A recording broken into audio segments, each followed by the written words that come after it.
जीवन बीमा क्या उद्देश्य है? तो वर्ष 1956 में भारत सरकार द्वारा जीवन बीमा क्षेत्र को राष्ट्रीयकरण किया गया और देश में क्रियाशील 245 स्वदेशी व विदेशी जीवन बीमा कंपनियां को अधिग्रहित करके 5 करोड़ की पूंजी के साथ एक सार्वजनिक अर्थात सरकारी कंपनी के रूप में भारतीय जीवन बीमा का स्थापना 1 सितंबर 1956 को की गई। साथ ही साथ भारत में बीमा के क्षेत्र में निजी कंपनी के खुलने पर रोक भी लगा दी गई,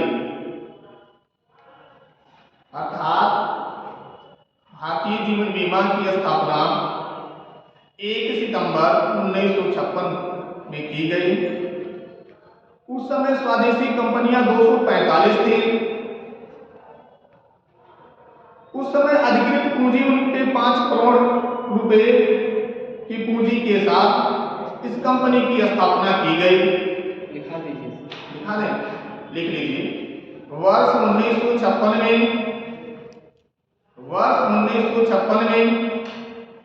भारत सरकार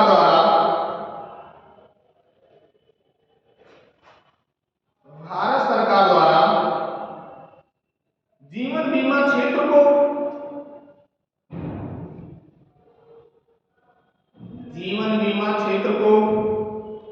राष्ट्रीयकृत किया गया। जीवन बीमा क्षेत्र को राष्ट्रीयकृत किया गया और देश में कार्यशील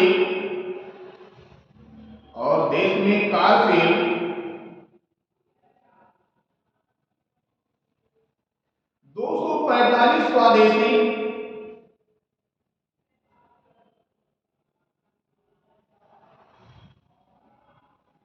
व विदेशी जीवन बीमा कंपनियों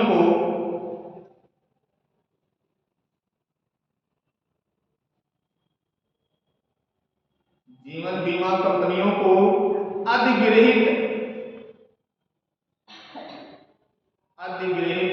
करके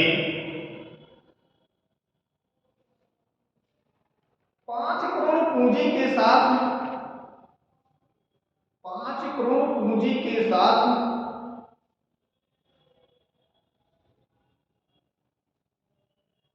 एक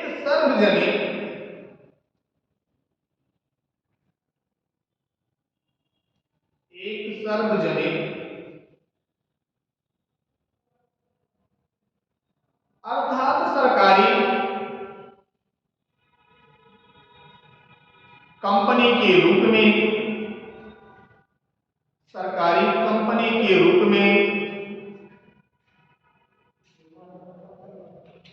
भारतीय जीवन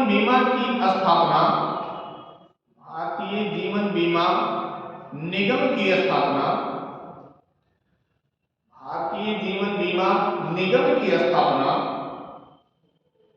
1 सितंबर 1956 को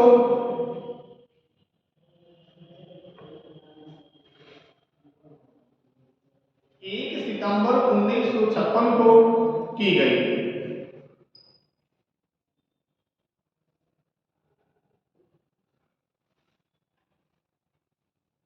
अगला प्रधानमंत्री जीवन ज्योति बीमा योजना।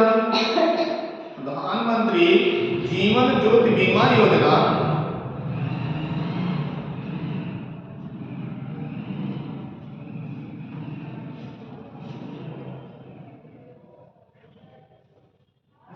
की स्थापना 2015 में की गई। इसमें 2 लाख रुपए दुर्घटना दिए जाते हैं, उसका प्रीमियम 330 रुपए जमा किए जाते हैं। इसको लिख लीजिए। 2015 में शुरू की गई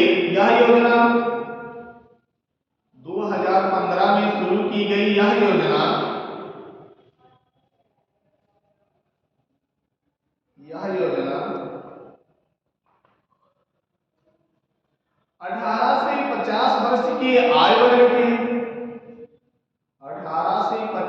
वर्ष के आय वर्ग के लोगों के लिए है।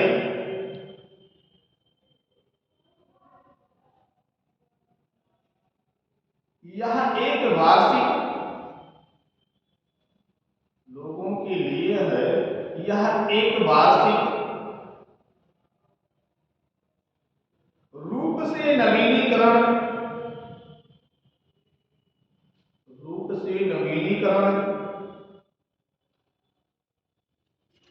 योजना है जो प्रत्येक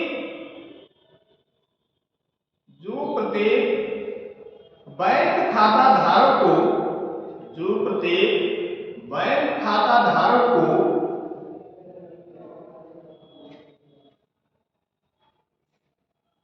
2 लाख रुपए तक का 2 लाख रुपए तक का जीवन बीमा उपलब्ध कराती है। 2 लाख रुपए तक का जीवन बीमा उपलब्ध कराती है। इस योजना का वार्षिक प्रीमियम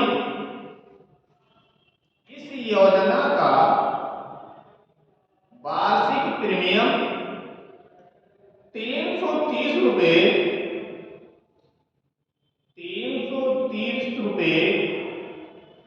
प्रति वर्ष है। 330 रुपए प्रति वर्ष है। अगला एक योजना जारी की गई भारतीय जीवन बीमा के थ्रू आम आदमी बीमा योजना।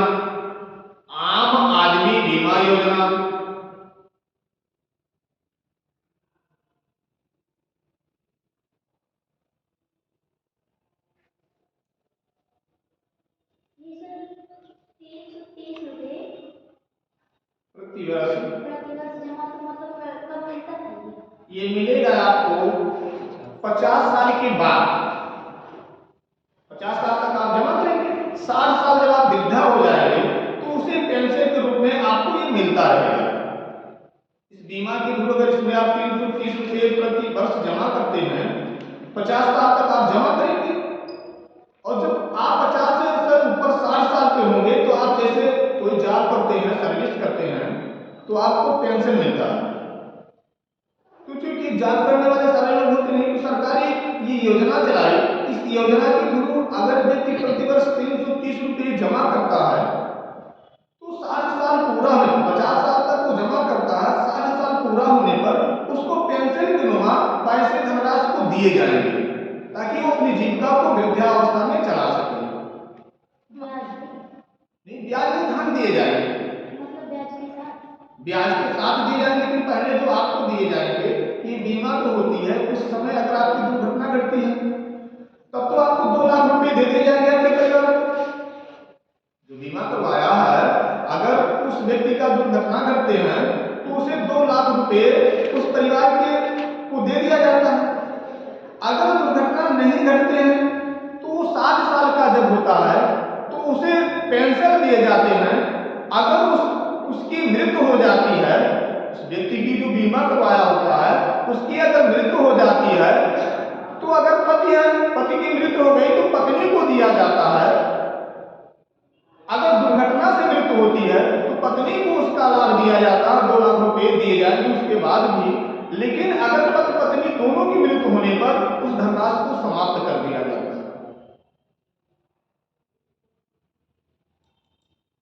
जब तक आप उसके बाद जीते हैं तब तक आप पेंशन के नुमा आपको धनराशि मिलते रहते हैं।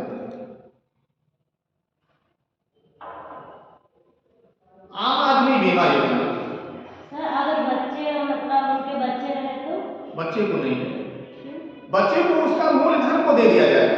जो बीमा के मूलधन बनते हैं वो बच्चों के लिए दे दिया जाएगा क्योंकि उसके बाद उनको पेंशन नहीं दिया जाता। अगर उनको ये पेंशन की प्रक्रिया चालू रहे तो उनकी सनातन को अगर ऐसे चलते रहे तो कंपनी टूट जाएगी। उस धनराशि को तो दिया ही जाएगा लेकिन पेंशन को बंद कर दिया जाता है पत्नी के बाद। अगर पत्नी ने जमा किया या पत्नी ने जमा किया तो पति को पेंशन मिलते रहते वृद्धावस्था। तक एक्सपायर नहीं हो जाता। जब तक दोनों लोग एक्सपायर। अगर उस बीच में किसी की दुर्घटना मतलब जिसके नाम से बीमा कराया गया है उसकी अगर दुर्घटना हो जाती है तो उसे 2 लाख रुपए उसके मतलब परिवार को दे दिया जाता है, पत्नी को या पति को, जो भी परिवार में होते हैं उनको दे दिया जाता है। और बीमा वहाँ क्योंकि जब तक पत्नी जीवित रहती है तब तक बीमा चलते रहते हैं, तभी उसको आधे से आधा जो होते हैं उसको पेंशन के नुमा मिलते रहते हैं। लेकिन अगर ऐसी कंडीशन होती है दोनों एक्सपायर हो जाते हैं तो इस योजना को बंद कर दिया जाता है। अगला आम आदमी बीमा योजना। आम आदमी बीमा योजना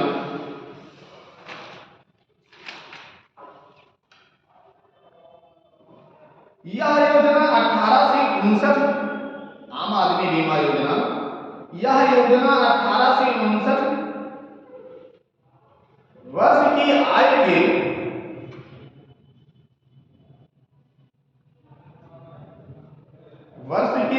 के ग्रामीण भूमिहीन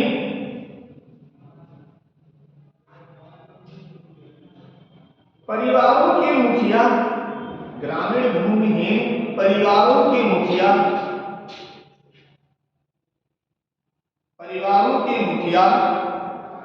अथवा एक कमाने वाले सदस्य को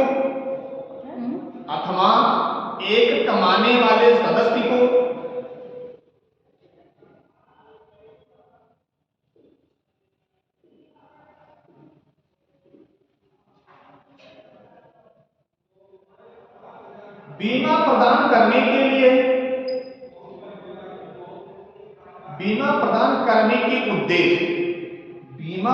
करने के उद्देश्य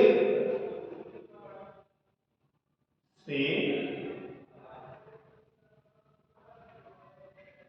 2 अक्टूबर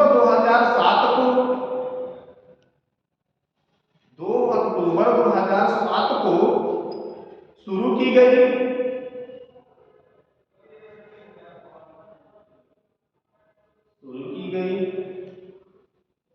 इस योजना के अंतर्गत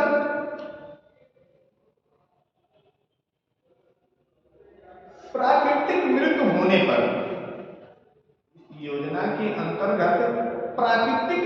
होने पर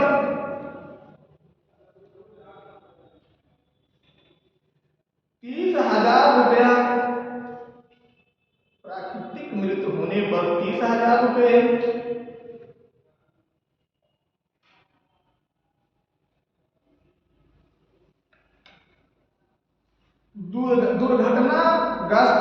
दुर्घटनाग्रस्त मृत्यु होने पर 75,000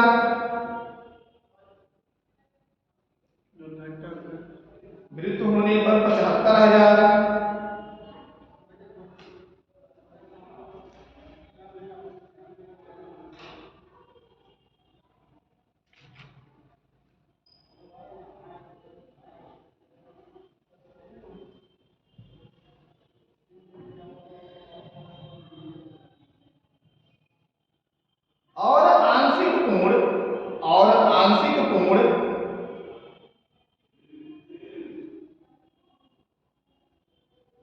मृत्यु होने पर 37,500 का बीमा कवर उपलब्ध कराया जाता है। 37,500 का बीमा कवर उपलब्ध कराया जाता है।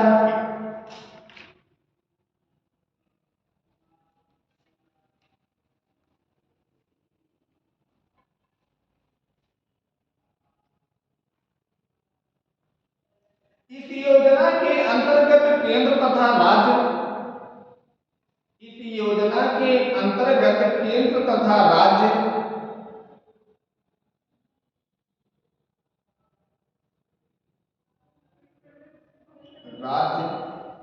क्षेत्रों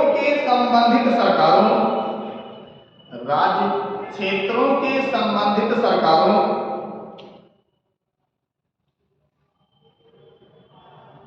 द्वारा बराबर अनुपात में संबंधित सरकारों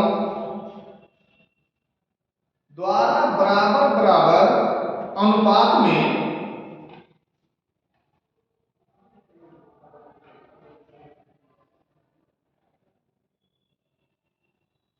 ₹200 लाख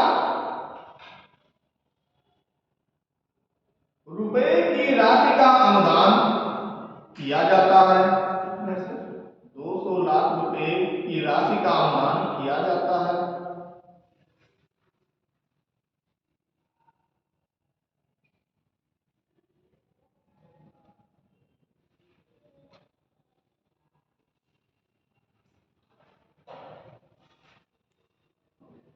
अगला प्रतिभूति बाजार क्या है? प्रतिभूति बाजार किसे कहते हैं? तो किसी भी अर्थव्यवस्था में प्रतिभूति बाजार क्या है? प्रतिभूति बाजार किसी भी अर्थव्यवस्था में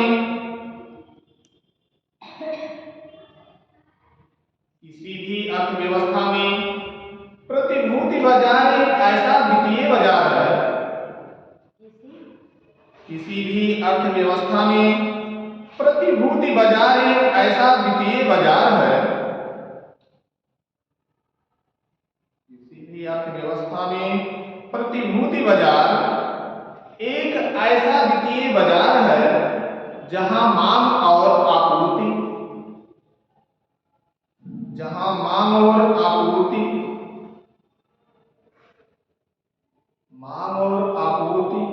के आधार पर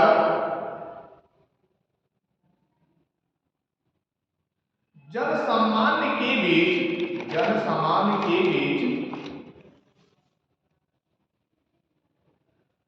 प्रतिभूतियों को खरीद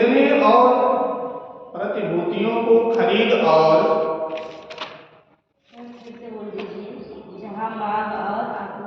जहां मांग और आपूर्ति के आधार पर जनसामान्य के बीच प्रतिभूतियों की खरीद और बिक्री संबंधी लेन देन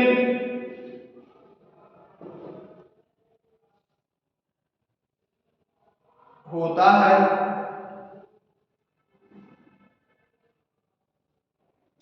प्रतिभूति बाजार दो प्रकार की होती हैं।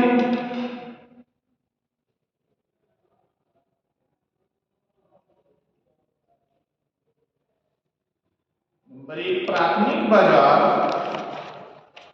नंबर 2 द्वितीयक बाजार। नंबर 1 प्राथमिक बाजार, नंबर 2 द्वितीयक बाजार।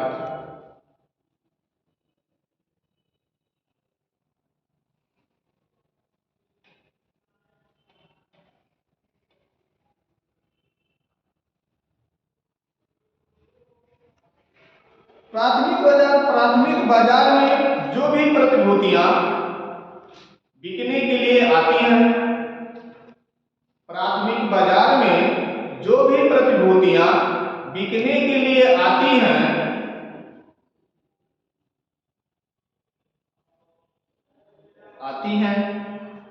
वे मूल रूप से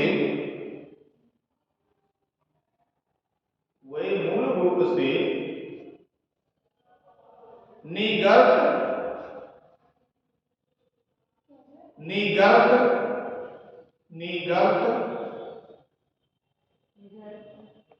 ऐसी प्रतिभूतियां होती हैं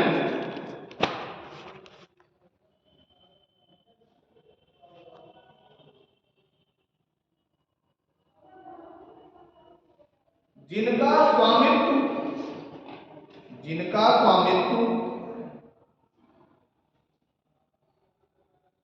प्रतिभूतियों को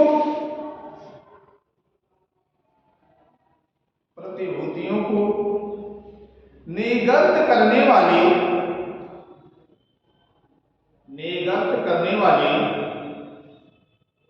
कंपनियों के पास होता है।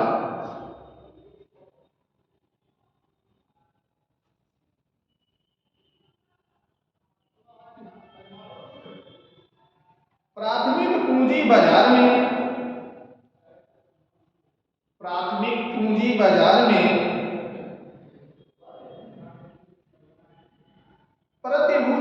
क्रेता को प्रतिभूति के क्रेता को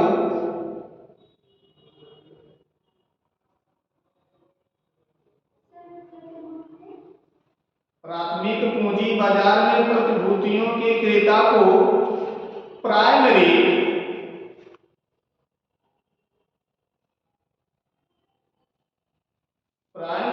वित्तीय परपत्र धारक कहते हैं। प्राइमरी वित्तीय पत्र धारक कहते हैं। द्वितीयक बाजार क्या है? इसको अभी आप अपनी भाषा में, साधारण भाषा में बता दे रहे हैं। आप पहले द्वितीयक बाजार को भी देख लीजिए। चलिए, प्राथमिक बाजार में जो भी प्रतिभूतियां बिकने के लिए आती हैं, अर्थात जो भी वस्तु बाजार में बिकने के लिए आती हैं, उसे कंपनियों द्वारा उसकी कीमत का निर्धारण, कंपनी ही उस वस्तु का निर्धारण करती है। और जो छोटे छोटे उद्योग होते हैं, छोटे छोटे व्यवसायों के माध्यम से, जैसे कच्चे माल, उदाहरण में ले लीजिए कि आप कोई फसल की, जैसे गेहूं की पैदावार की हुई है, इसको आप बेचते हैं, तो कीमत का निर्धारण स्वयं तो अपना करते नहीं है, आपकी कीमत का निर्धारण कंपनी करती है, यानी अर्थात सरकार करती है। फार्म करते हैं, फार्म ही निर्धारित करता है कि आपकी कीमत कितने निर्धारित की जाए, कंपनी करती है, क्योंकि आप फार्म हैं तो आप निर्धारित करते नहीं, सरकार उसकी निर्धारण करती है। तो प्राथमिक बाजार में वो बाजार होती है जिसकी कीमत का निर्धारण स्वयं कंपनी के द्वारा, अर्थात कंपनी इस वस्तु को लेती है और बाजार में वो वस्तु को भेजती है और कीमत का निर्धारण करती है, अर्थात जो कंपनी निर्धारण करती है उसे प्राइमरी पत्रता कीमत कहते हैं। अर्थात वो द्वितीय कीमत का निर्धारण प्राइमरी जो होते हैं वो कंपनी के द्वारा वस्तुओं का कीमत का निर्धारण किया जाता है। और द्वितीयक बाजार में होता है कि कंपनी नहीं, ग्राहक ही उस कीमत का निर्धारण करता है, अर्थात उस वस्तु को बेचता है। प्राथमिक बाजार में वस्तुओं का उत्पादन कच्चे माल में होते हैं, लेकिन द्वितीयक बाजार में कच्चे माल को परिवर्तन करके पक्के माल में परिवर्तित किया जाता है, उसे हम द्वितीयक बाजार के अंतर्गत रखते हैं। जैसे द्वितीयक बाजार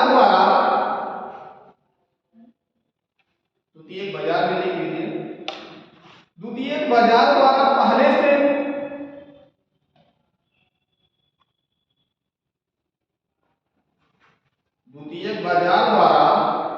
से सूचीबद्ध कंपनियों के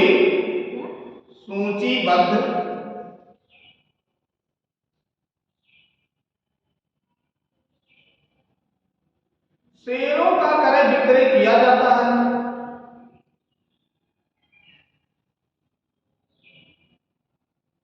शेयरों का क्रय विक्रय किया जाता है।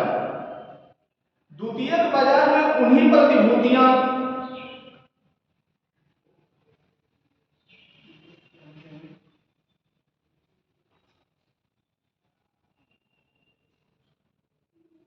क्रय विक्रय किया जाता है। द्वितीयक बाजार में उन्हीं प्रतिभूतियों, समता अंशों, ऋण पत्रों का क्रय विक्रय किया जाता है। समता अंशों तथा ऋण पत्रों का क्रय विक्रय किया जाता है।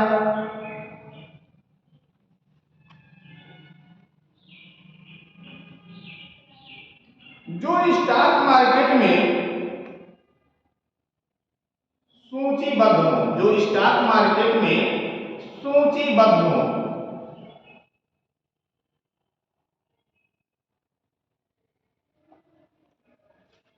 अर्थात द्वितीयक बाजार में कंपनी यह डिसीजन पहले से लेती है कि इस वर्ष में हमें कितने वस्तुओं का बिक्री करने हैं, उसका सूची पहले से निर्धारित, उसकी कीमत को कितना निर्धारित किया जाए वो कंपनी पहले ही निर्धारित कर देती है।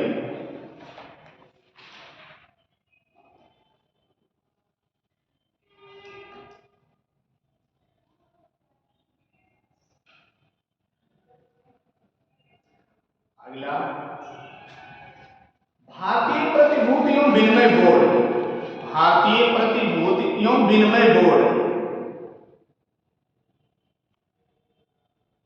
भारतीय प्रतिभूति एवं विनिमय बोर्ड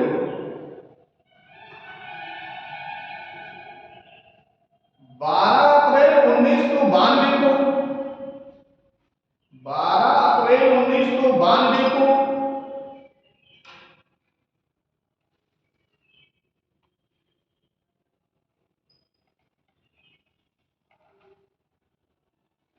भारतीय प्रतिभूति और विनिमय बोर्ड 12 अप्रैल 1992 को भारतीय प्रतिभूति और विनिमय बोर्ड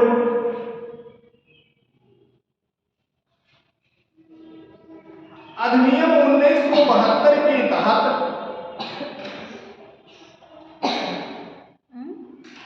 अधिनियम 1992 के तहत इसे वैधानिक दर्जा प्रदान किया गया।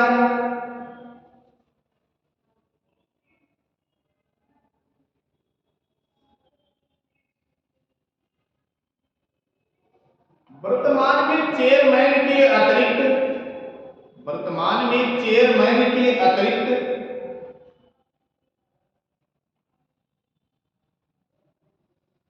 4 पूर्णकालिक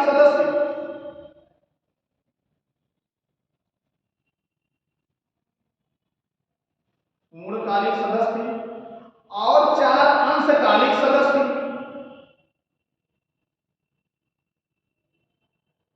इसके बोर्ड में शामिल हैं।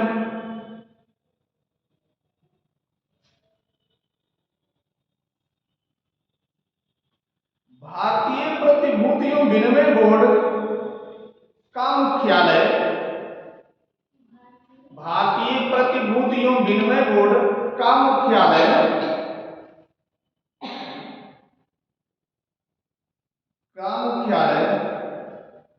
बंबई में है।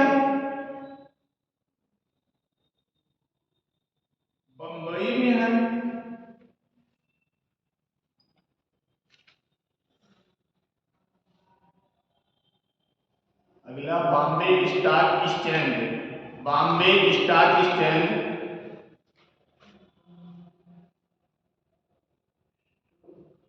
बॉम्बे स्टॉक एक्सचेंज क्या है? तो बॉम्बे स्टॉक एक्सचेंज में ये निर्धारित किया जाता है किस कंपनी का किस वस्तु का कितनी कीमत निर्धारित है, ये बॉम्बे स्टॉक एक्सचेंज के माध्यम से दर्शाया जाता है। यहाँ ये लिस्ट में सूचित किया जाता है इसकी कीमत इतनी है। बॉम्बे स्टॉक एक्सचेंज के अंतर्गत कई सारी कंपनियां जुड़ी हुई हैं जो अपनी वस्तु की कीमत का निर्धारण एक दूसरे से यहाँ दर्शाया जाता है, लिस्ट के हिसाब से दर्शाए जाते हैं। अब इसकी स्थापना कब की गई है? तो बॉम्बे स्टॉक एक्सचेंज की स्थापना 1875 में हुई थी।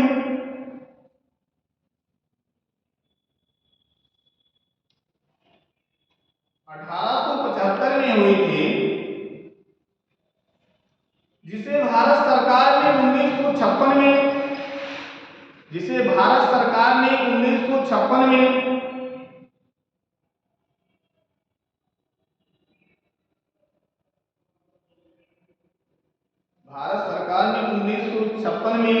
शेयर बाजार के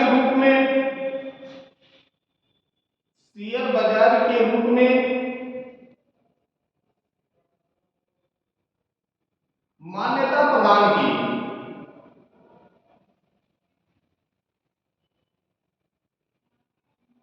शेयर बाजार के रूप में मान्यता प्रदान की। और शेयर बाजार है क्या? आप लोग बताएंगे। जहाँ से सामान खरीदी और बेची जाती।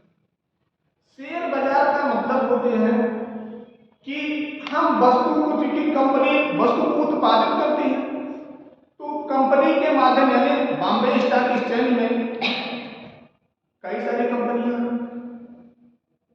उस कंपनी अर्थात वस्तुओं का उत्पादन करते हैं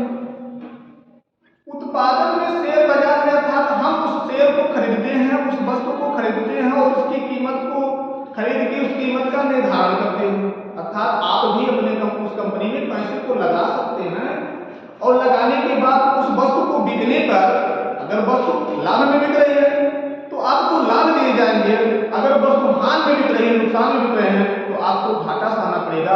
अर्थात शेयर बाजार में आप भी अपने पैसे को लगा सकते हैं और उसका लाभ आप भी ले सकते हैं।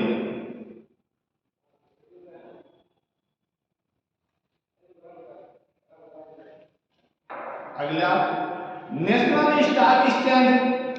National stock exchange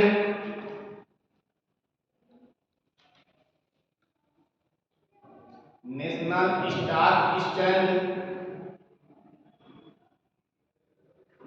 Bombay stock exchange के एकाधिकार को बॉम्बे स्टॉक एक्सचेंज के एकाधिकार को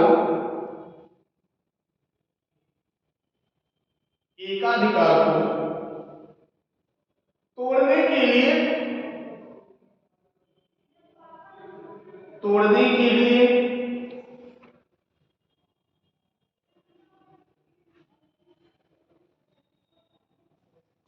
उन्नीस सौ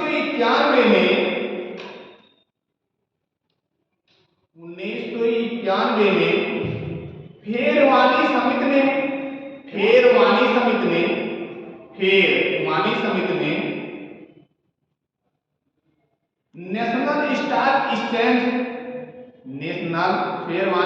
ने नेशनल स्टॉक एक्सचेंज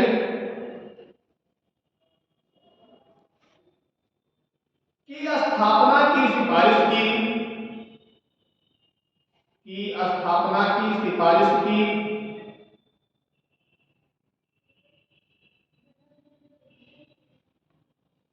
इस सिफारिश को आधार बनाते हुए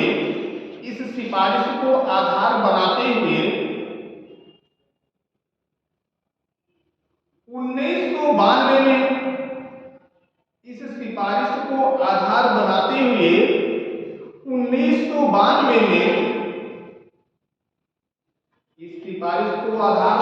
हुए 1992 में नेशनल स्टॉक एक्सचेंज की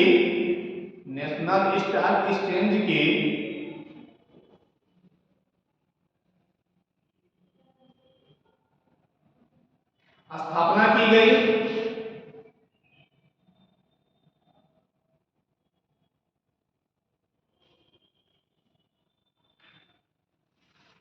नेशनल स्टॉक एक्सचेंज को अप्रैल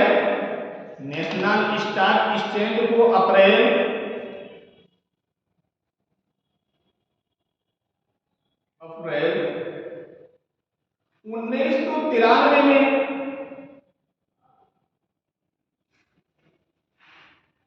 भारतीय प्रतिभूतियां एवं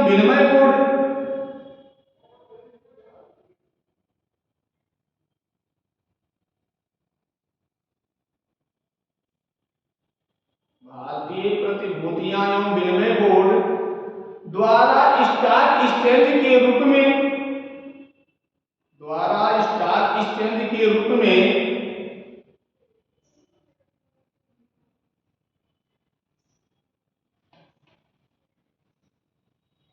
मान्यता प्रदान की गई।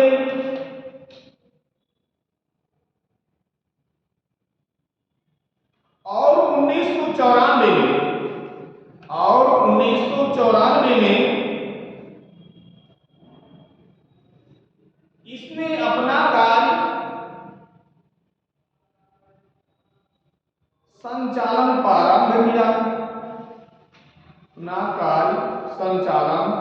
प्रारंभ किया।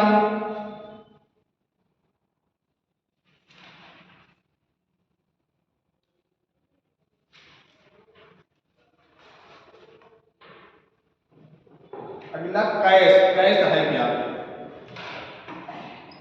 कैश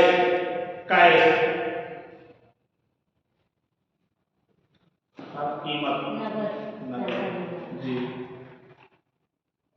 जब किसी शेयर बाजार में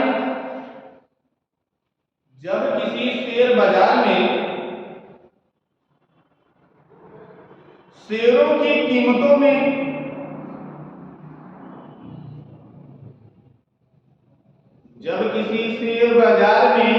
शेयरों की कीमतों में अप्रत्याशित शेयरों की कीमत में अप्रत्याशित और बहुत ज्यादा गिरावट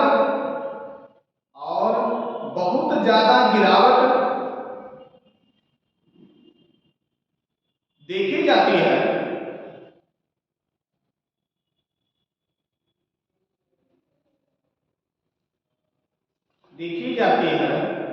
तो उस स्थिति को कैश कहते हैं।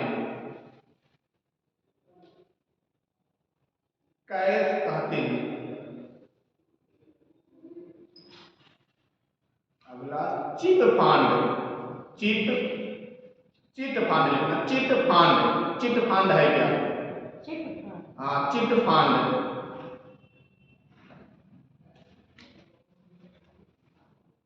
चिट फंड एक प्रकार की बचत योजना है। चिट फंड एक प्रकार की बचत योजना है।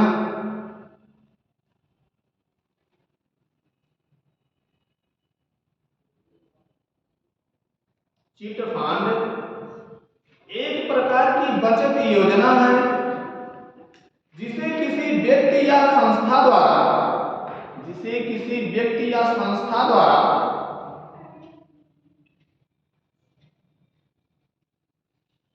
संचालित किया जाता है।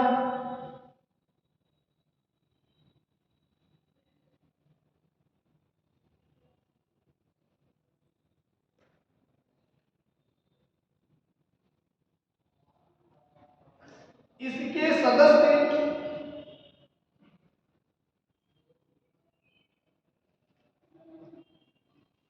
इस फंड के लिए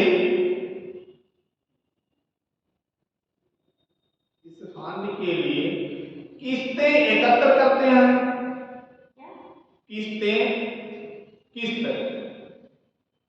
किस्तें एकत्र करते हैं।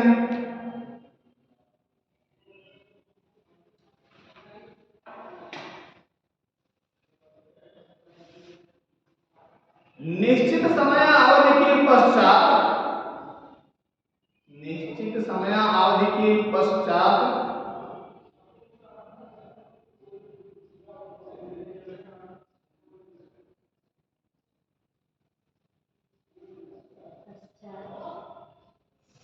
प्रत्येक सदस्य ग्राहक को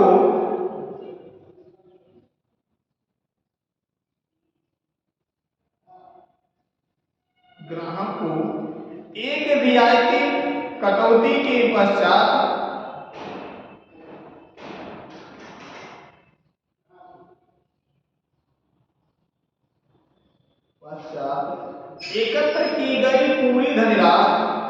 एकत्र की गई पूरी धनराशि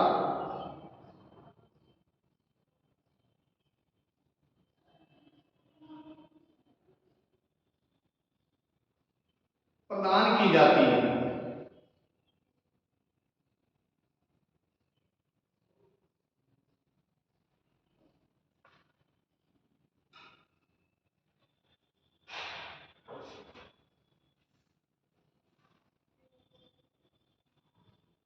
अगला प्रीमियम पर निगमन।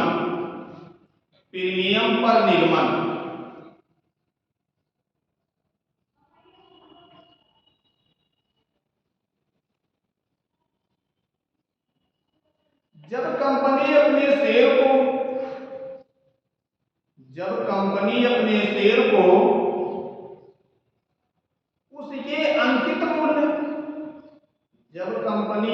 शेयर को उसके अंकित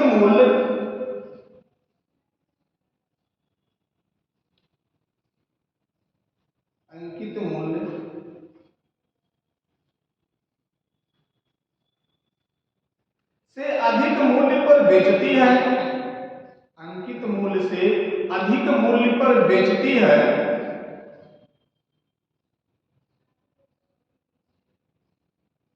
तो उसे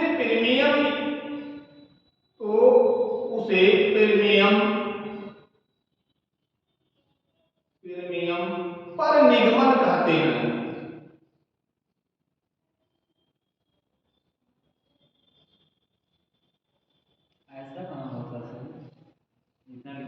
ज़्यादा थोड़ा ना मानते हैं, जितना लिखा रहेगा उससे अधिक नहीं मानते हैं ना मुँह। वही बता रहे हैं।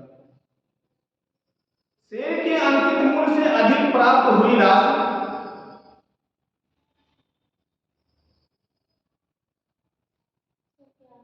सर फिर से रिपीट कर शेयर के अंकित मूल्य से अधिक प्राप्त हुई राशि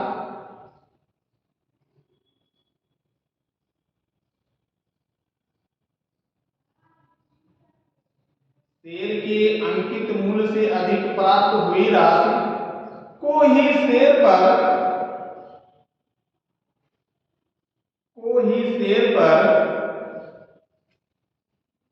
प्रीमियम कहते हैं।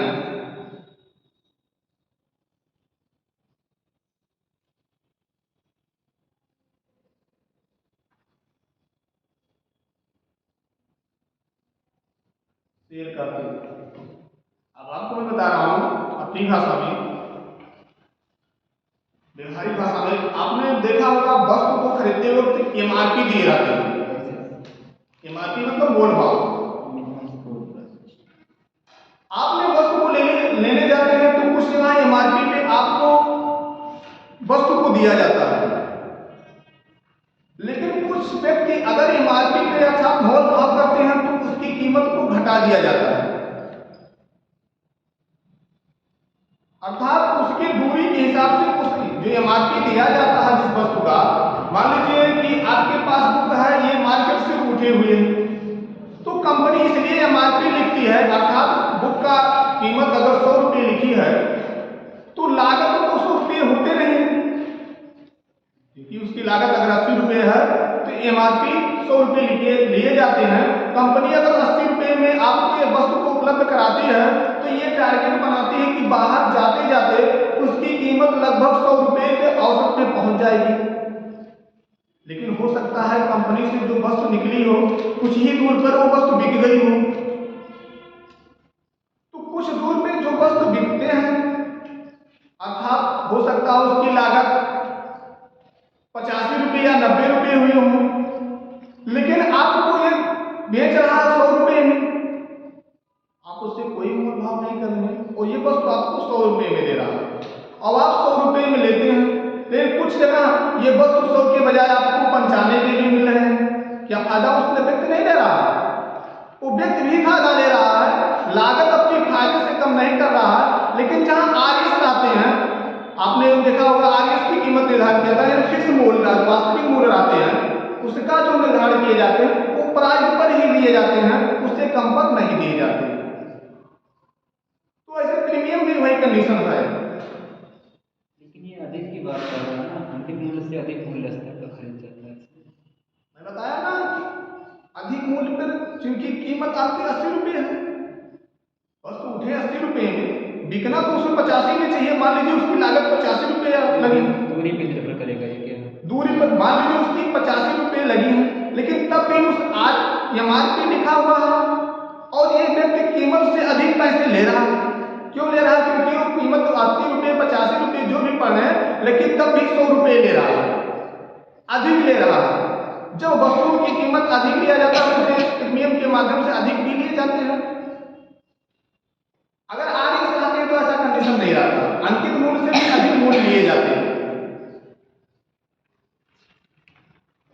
सर ये जो है पीएम जीवन ज्योति बीमा योजना, इसे अगर 50 साल तक मैं जमा किया जी, 91 साल के बाद तुरंत मर गए, 91 साल हो गई, 50 साल 51 साल पे आप एक्सपायर हो गए, 50 साल तक जमा किए जी जी, तो उसके बाद क्या होगा? इसके बाद अगर आप दुर्घटनाग्रस्त में अगर एक्सपायर हो रहे हैं तब तो आपको 2 लाख रुपए दिए जाएंगे और प्लस आपके सहयोगी जो हैं 2 लाख रुपए मूलधन दिए जाएंगे, और उसके बाद में जो सहयोगी आपके हैं नहीं वो भी नहीं है, वो भी नहीं है, तो उस बीमा को खत्म कर दिया जाएगा। तो हमारा पूरा घाटा हो जाएगा ना, कुछ मिलेगा ही नहीं। क्यों घाटा हो जाएगा?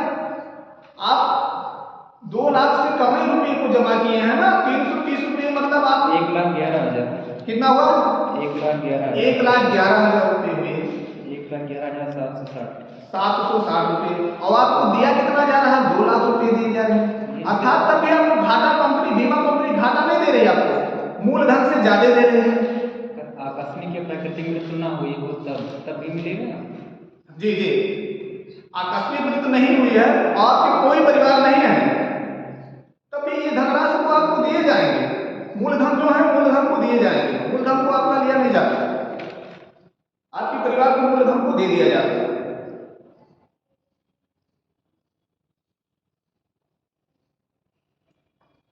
अगला, जीवन बीमा एवं ऋण गारंटी निगम।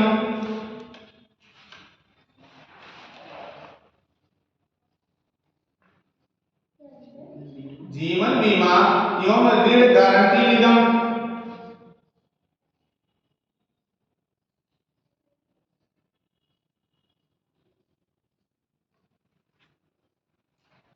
जीवन बीमा की शुरुआत,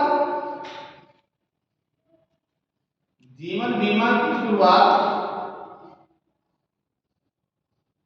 जमाकर्ताओं की सुरक्षा, जीवन बीमा की शुरुआत जमाकर्ताओं की सुरक्षा,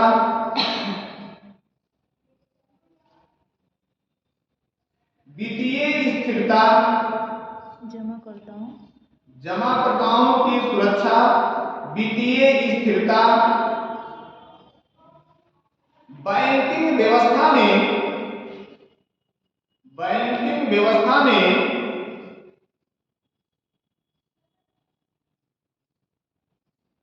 भरोसा बहाल रखने तथा भरोसा बहाल रखने तथा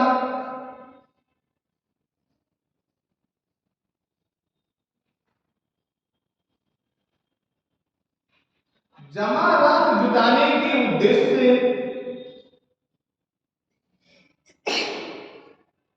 जमा राशि जुटाने के उद्देश्य जमा राशि जुटाने के उद्देश्य से की गई है।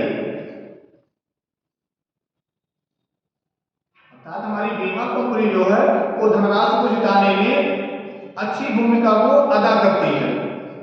और इसके साथ अगर आपकी, क्योंकि जीवन बीमा कंपनी जो है पैसे रख के तो अपने पास रखती नहीं, आपसे पैसे लेती है, वो भी पैसे किसी दूसरी जगह लगाती है, उस पैसे से तो उसको लाभ मिलता है, कंपनी को पैसे से कंपनी को लाभ मिलते हैं।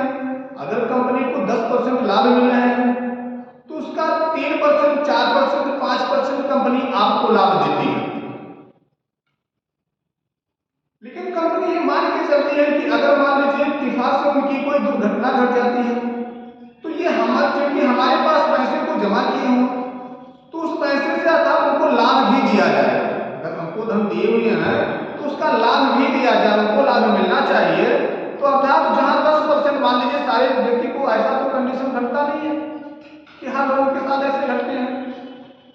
तो कंपनी मूलधन से अगर आपने 1 लाख रुपये जमा किए हैं, अगर आपने 1 लाख रुपया जमा किया तो कंपनी 1 लाख रुपये दूसरे जगह लगा देती है और उससे अगर वो 1,20,000 रुपये प्राप्त करती है तो आपको उस हिसाब से उतने % को ब्याज को निर्धारित करती है कि अर्थात आपको 1,05,000 या 1,10,000 रुपये आपका मूलधन वापस किए जाएंगे इतने साल पे। किसी साल का निर्धारण इसलिए कंपनी करती है क्योंकि उस पैसे से उतने साल के लिए आपको ये समझ नहीं कितना पैसा आपको मेरे पास रखे हैं 5 साल या 10 साल के लिए, तो इस पैसे को 10 साल हम दूसरे जगह यूज कर सकते हैं और 10 साल तक उस पैसे को यूज करती है, उससे लाभ पाती है। लाभ पाने से अगर उसको आप ब्याज से अधिक, क्योंकि लाभ चाहिए, घाटा तो कंपनी घाटे में काम करेगी नहीं, कंपनी को फायदा चाहिए। तो अगर 10% ब्याज पे देती है तो आपको 3%, 4% ब्याज का फायदा देती है। अभी आप कर्जा लेने कंपनी से जाइए तो अपने पैसे को 10% पे देगी, 12% पे देगी, लेकिन अगर आप उसके पास पैसे जमा कर रहे हैं कंपनी के पास तो आपको 3%, 4% ब्याज पे जमा करती है कि 5 साल 10 साल में इतने ब्याज आपके बनते हैं। 5%। जी, दूसरे पॉइंट, 1990 के दशक में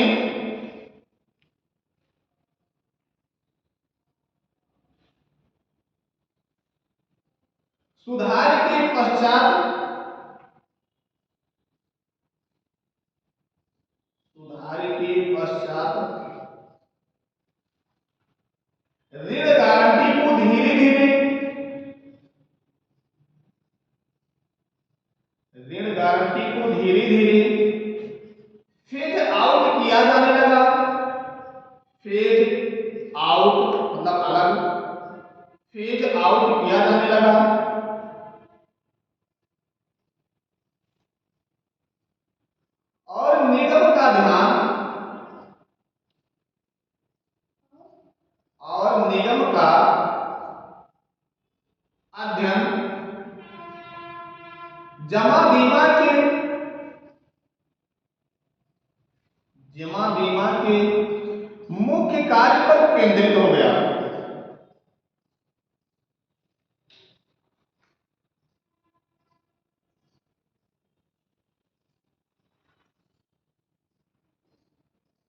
अगला मुख्य हेडिंग राष्ट्रीय निर्यात बीमा खाता। राष्ट्रीय निर्यात बीमा खाता।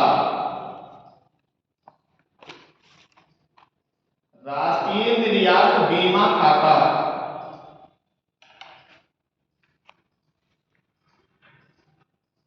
राष्ट्रीय निर्यात बीमा खाता में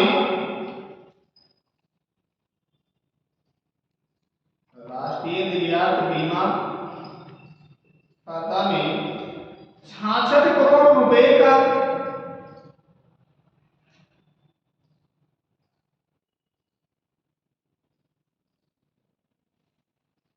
66 करोड़ रुपए का कर्पस प्रदान किया गया। जी, जो कि 2007-8 में बढ़कर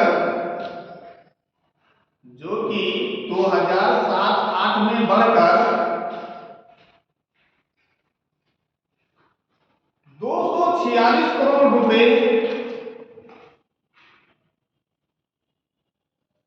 246 करोड़ रुपए हो गया।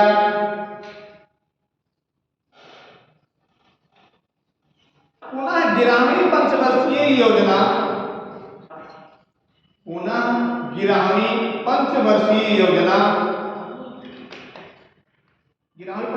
कब से कब तक है?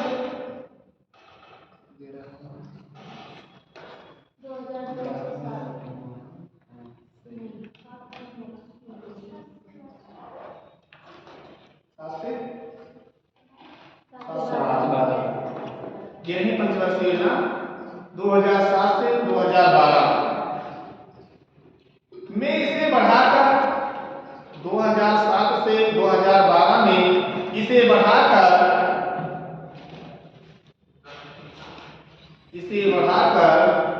200 करोड़ रुपए कर दिया गया।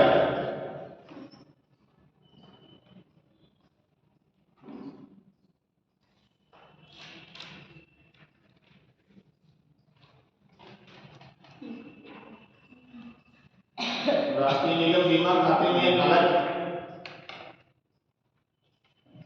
जो है भारत का आउट ऑफ पॉकेट में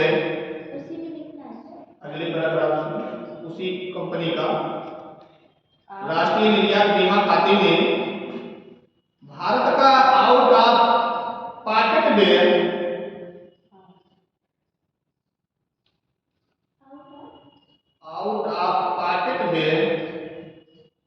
अर्थात पॉकेट का खर्चा भारतीयों का स्वरूप पर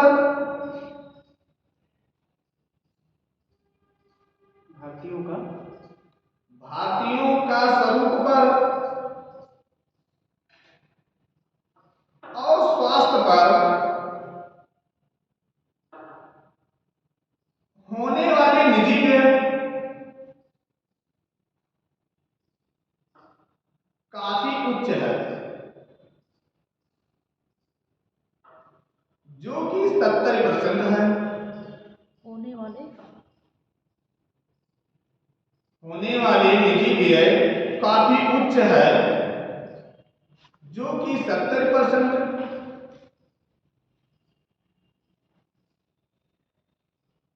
है।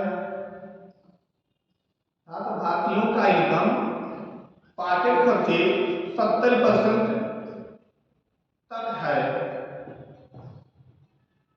अगला पैराग्राफ साधारण बीमा उद्योग को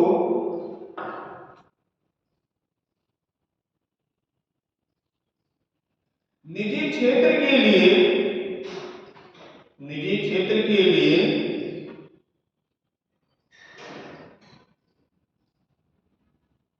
खोले जाने के बाद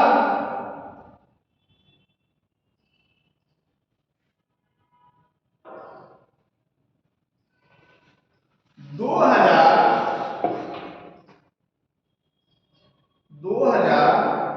सकारात्मक परिणाम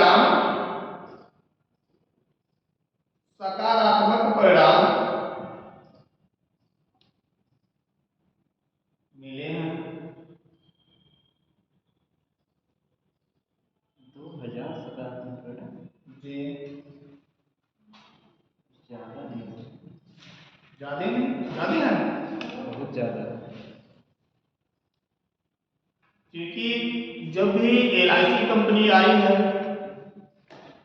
तो इस समय सकारात्मक LIC कंपनी से, भारतीय जीवन बीमा से काफी लोगों को काफी लाभ और राहत मिले हुए हैं।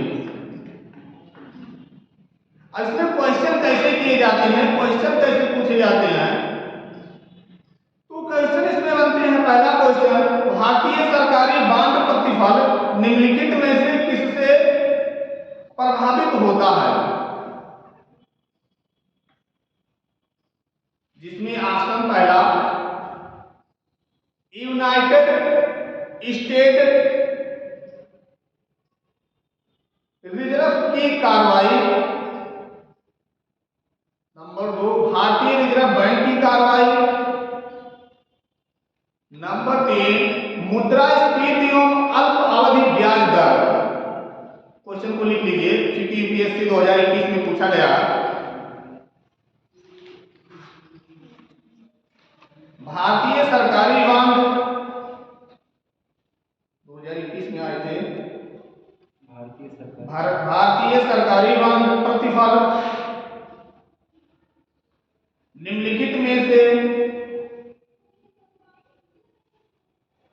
किससे प्रभावित होता है?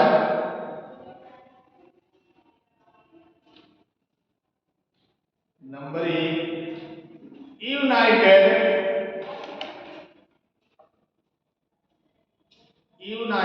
स्टेटस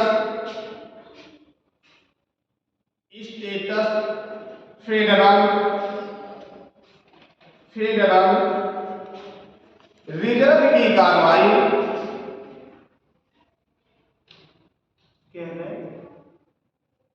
फेडरल रिजर्व की कार्रवाई, नंबर 2 भारतीय रिजर्व बैंक की कार्रवाई,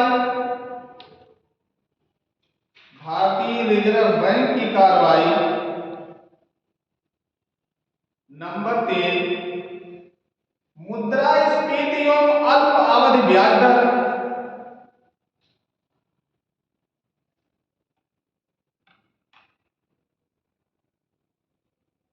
इसमें बताएंगे कि कौन से सही हैं, क्योंकि विकल्प में लिख लेंगे एक और 2, ए में 1 और 2, बी में लिख लेंगे 2 केवल 2, सी में लिख लेंगे केवल 3 और डी में लिख लेंगे 1 और 2 3, यानी सभी उपयुक्त सभी।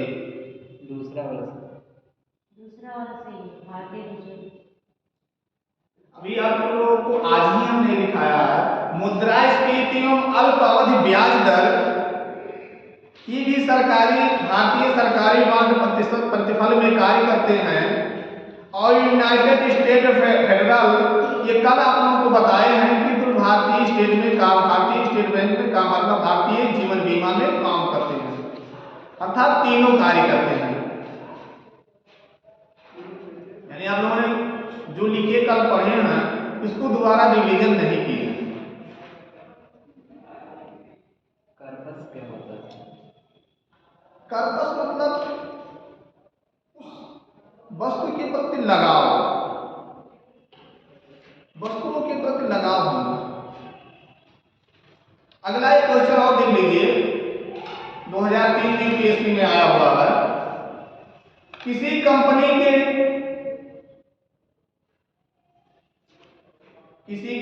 के डिबेंचर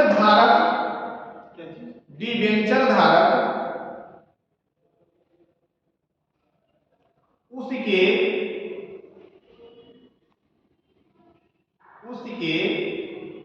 विकल्प में लिखेंगे नंबर 1 शेयर धारक होते हैं,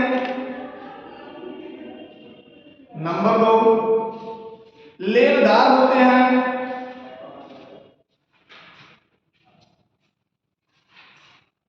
नंबर 3 देनदार होते हैं, नंबर 4 निर्देशक होते हैं। इसका क्या होगा? तीसरा देनदार होते हैं। पहला शेयरधारक होते हैं, दूसरा लेनदार होते हैं, तीसरा देनदार होते हैं और चौथा निर्देशक होते हैं। क्या होते हैं? किसी कंपनी के डिबेंचर धारक उसके क्या होते हैं?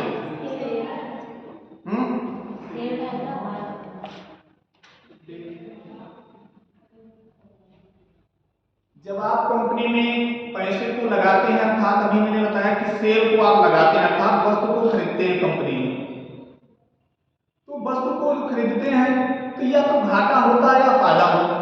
घाटा भी होता तब भी आपको बताया जाएगा इतने % आपको घाटा हुए, जितने लागत को लगाए हुए हैं उस लागत से, अर्थात मान लीजिए कि जितने लागत अर्थात आप 100 रुपये लगाए हुए हैं और 100 रुपये घाटा हो गए, तब तो आपको ये बताया जाएगा पूरे आपके माइनस में चले गए। लेकिन अगर आपको फायदा मिलता है और घाटा कुछ ही पर कम हुआ, कुछ मान लीजिए 100 रुपये आप लगाए, घाटा मान लीजिए 80 रुपये हुए, तो 20 रुपये आपका वापस दिए जाते हैं। और अगर आपको कंपनी में पैसे लगाए हुए हैं, हो सकता है आपको फायदा मिल रहे हो, उस वस्तु को बेचने में ज्यादा, जिस वस्तु के लिए आप लगाए हुए हैं उस वस्तु की कीमत बढ़ गई और वस्तु से आपको फायदे मिल रहे हैं, तो उसका % भी आपको फायदे मिलता है, अर्थात लेनदार होते हैं आप। लेनदार जी, लेनदार होते हैं। चलिए और अगले दिन इसके क्वेश्चन बहुत ही हार्ड होते हैं, यूपीएससी के बहुत क्वेश्चन हार्ड होते हैं। एलआईसी से कम 2-3 क्वेश्चन हमेशा पूछे गए हैं हर सत्र में।